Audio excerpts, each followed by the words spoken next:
Please be seated. Thank you, Matt. As the disciples were heading out in the boat, they came to this point with Jesus. And it was this point where they were going to be set off on their own. And just as we have these times and these challenges and these opportunities in our lives, we get set out to do something, whatever it is that God's going to do. And often the phrase that comes to our mind is, man, I feel like I'm just getting thrown into this. I wonder if I'm going to sink or swim. And what Jesus said was there's a third option. You can sink, swim, or just walk on the water. How about trying that one? It's not one that usually comes up in the saying, and it's not one that I don't know. I don't usually keep that as the expectation in my life, but maybe we should as we look at Jesus. Now, there are a lot of pieces in this story that we could pull out, a lot of things to learn about who Jesus is, about who the disciples are and their interaction with Jesus, and about who we are as we follow Jesus. But the piece I want to look at in particular is that as Peter stepped out of the boat, he actually walked on the water. It's not like he walked and then sunk. He actually walked for a little way out toward Jesus and close enough so that when he began to sink, Jesus was able to just reach out there and grab him.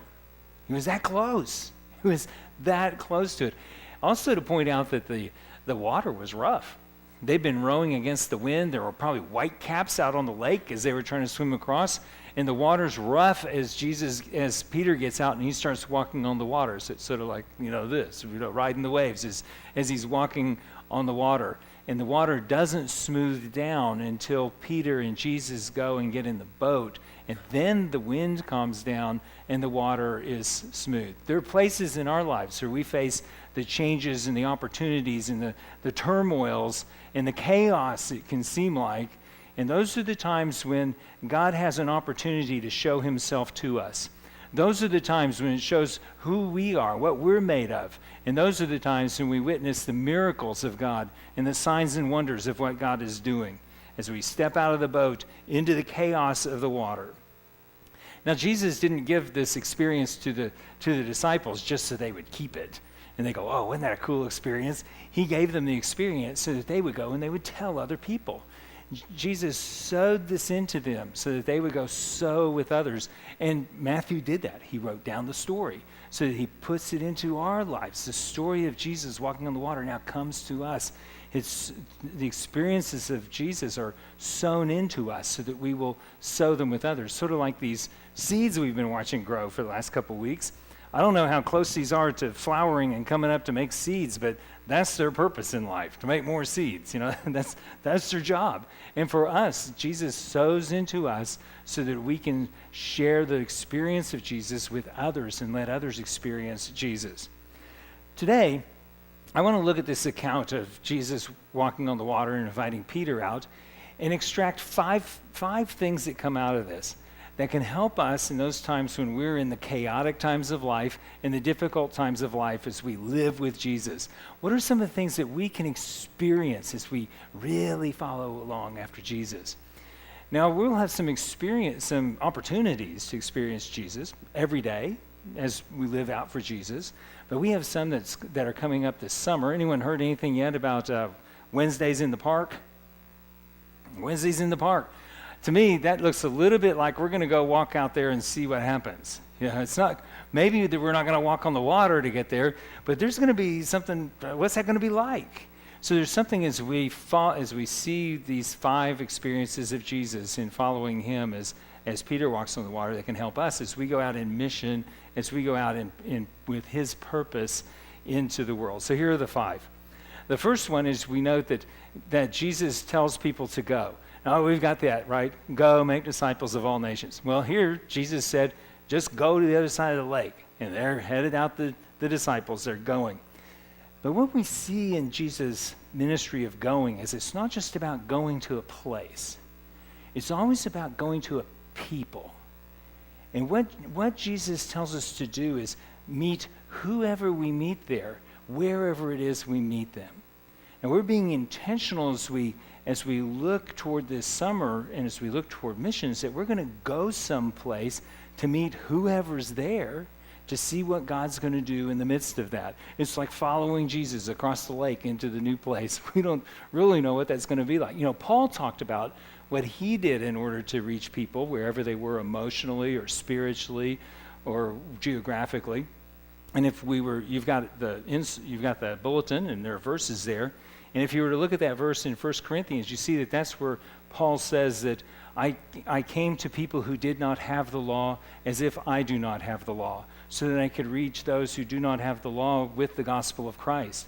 I came to those who do have the law as if I have the law, so that I could reach those who have the law with the gospel of Christ. And he goes through these different scenarios of meeting people emotionally and spiritually exactly where they are in order to bring them to Christ.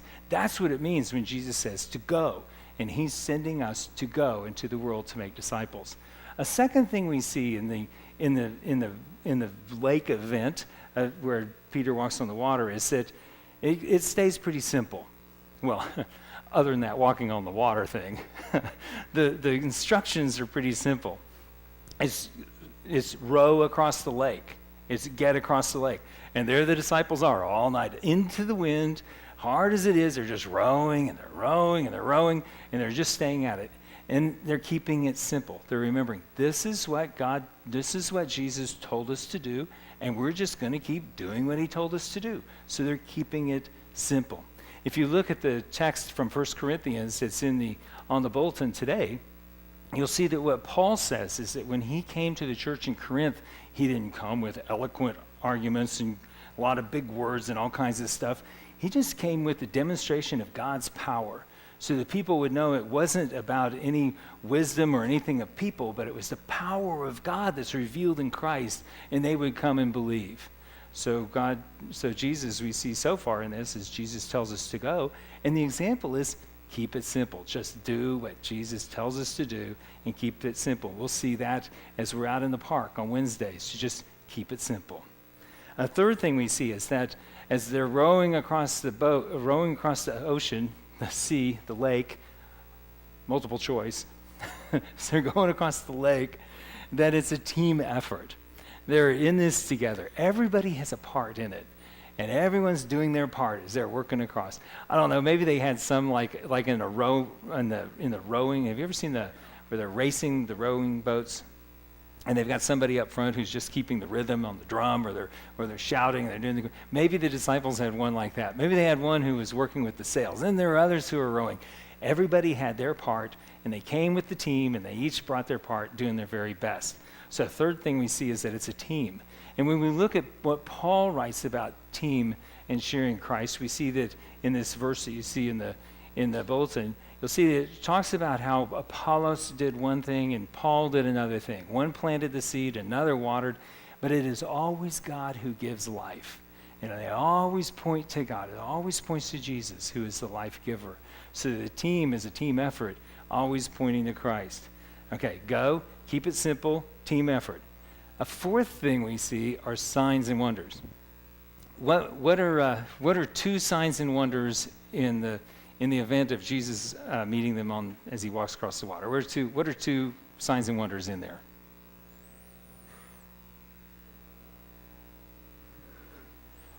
Walks on water. I think I heard that one. What's the second one? Calms the sea. Yeah, we got these two events. Jesus and Peter walk on the water, and then the water's calm when Jesus says that it should be. There are these signs and wonders that occur in Jesus' ministry. And there are signs and wonders that occur as we look in the times of the early apostles, the early disciples. For instance, if you look in that Acts text in Acts 8, we see an account of Philip. And as Philip goes out and he does ministry, people are coming to accept Christ and to hear the gospel because of the miracles Philip is accomplishing, the signs and wonders he is doing, the healings, the driving out demons, these signs and wonders. And people go, wow, look at this sign and wonder. And so they go to see what it is, and they come to believe Jesus, walking on the water. I wonder what kind of sign and wonder we may see out in the park on Wednesday nights as we follow Jesus out there. I wonder what it'll be. All right, there's 4 so far. It's go, keep it simple, team effort, signs and wonders. A fifth one that we see is to stay alert and to seize the moment. Jesus invites Peter to come on out and walk on the water. And what Peter didn't do is this. I think we need to get a committee together and study the situation, because we need to understand the physics of how this is going to work and just how big of styrofoam boots I'm going to have to put on in order to walk on the water. And he doesn't do that. He just is available. He's alert. He seizes the moment. And when Jesus says, come on, he goes, I'm in, or on, and then in, as he goes out on the water, and he goes across. So seizing the moment. It's a big part of following after Jesus, that we capture the moments, that we capture those times when he's inviting us right now, and to just do it right now as he invites us to. When we look at the story of Philip, continuing in Acts 8, we see that he's praying, he's sharing the gospel, and then the Holy Spirit tells him, go over there beside that chariot. So it doesn't say he delayed, he ran over, and he's walking along beside this chariot. And as he listens, the person on the chariot is reading out of the book of Isaiah. Philip turns to him and says, do you know what you're reading? The guy goes, no, I don't even know what I'm reading at all. He goes, well, would you like me to tell you what it is? And so he goes, yeah, jumps on the chariot, explains to him who Jesus is, beginning with that very text. It was Philip seizing the moment to go and listen, to be able to share Christ with this person. And then as they were sharing and they're riding along in the chariot, the person says, hey, there's some water. Why don't I get baptized? And they go, yeah, great idea. Stop the chariot. Philip and this guy jump out. They go over to the water and baptize them, seizing the moment, doing the things that God has opened up in that moment. Then another thing happens with Philip. I think I'll read this because it's just sort of like, you have got to be kidding me. So here's where this ends. This is Acts 8, and we're down about 39. When they came up out of the water, the Spirit of the Lord suddenly took Philip away, and the eunuch, that's the other guy, did not see him again, but went on his way rejoicing. Philip, however, appeared at Azotus, and then traveled about preaching the gospel in all the towns until he reached Caesarea. He suddenly went away? What is that? This is Star Trek before it made the movies. Philip's teleported. He's moved from this place where he just baptized the eunuch, and now all of a sudden he's taken geographically to a totally different place, and he's there to begin to preach. This is pretty amazing. Seizing the moment and no telling what God will do, and then we see signs and wonders in the midst of the seizing of the moments. Now, if we think about these 5 experiences of living with Jesus and walking with Jesus, we can probably rattle through 3 or 4 of them and go, yeah, I see that one quite a bit. I see how that one happens. And there may be one that we see less often than the others. And one of those that I might guess would be one we see less often than the others would be signs and wonders. We see them once in a while, but maybe not as often as other times. Now, we see things where people accomplish really great events, like you graduated from high school. Whew, that's a big deal, right? That's a big deal. Or how many triple doubles does Russell Westbrook now have? 42? It's like about near 80 career or something like that. I mean, that is a really great accomplishment, isn't it? That's a big deal. You look at some of the great things that have been accomplished that we celebrate as society and as people, things we've accomplished, and we go, yeah, those are good. Those are all good, but those aren't signs and wonders.